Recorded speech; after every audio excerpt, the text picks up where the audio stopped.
আর্জিকরে দোষীদেরকে অবিলম্বে গ্রেপ্তার করে দৃষ্টান্তমূলক শাস্তি দিতে হবে। এই দাবিতে সিপিআইএম লড়ছে, লড়বে।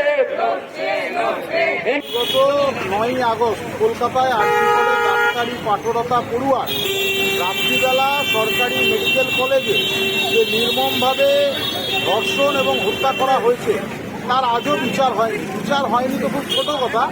এই পশ্চিমবঙ্গের তৃণমূল সরকার এবং কেন্দ্রের বিজেপি সরকার, এই সরকারের প্রত্যক্ষ আঁতাতে, প্রত্যক্ষ সেটিংয়ে আজকে যারা জনতার দাবিতে বামপন্থীদের আন্দোলনের চাপে যারা গ্রেপ্তার হয়েছিলেন, অর্থাৎ ওই অমানুষ সন্দীপ ঘোষ, যিনি হচ্ছেন মেডিকেল কলেজে, আর্জিকর মেডিকেল কলেজের প্রিন্সিপাল, এবং তালা থানার ওসি, এই ষড়যন্ত্রের অন্যতম এক বড় কারিগর, এই দুজনে অ্যারেস্ট হয়েছিলেন। এই দুজনের জামিন পর্যন্ত হয়ে গেছে।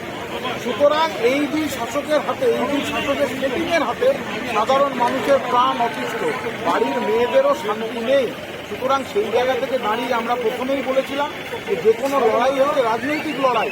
আমরা কিন্তু সব অরাজনৈতিক, সব সাংস্কৃতিক কর্মীরা, উকিলরা, ডাক্তাররা, শিক্ষকরা যখন যেভাবে মাঠে নেমেছেন আমরা সাথে দেখেছি।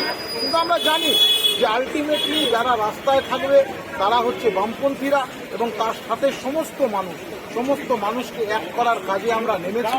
আমরা বলতে পারি যে এই যে জঘন্য ঘটনা চলছে, এই জঘন্য ঘটনা যদি শেষ না দেখা যায়, আমাদের বাড়ির মেয়েরাও সুরক্ষিত নয়।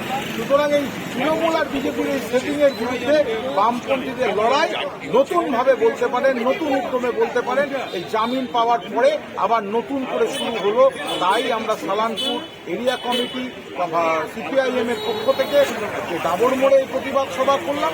এরপরে এই এলাকার সব জায়গায় এই প্রতিবাদ সভা আমাদের লাল ঝান্ডার নেতৃত্বে হবে।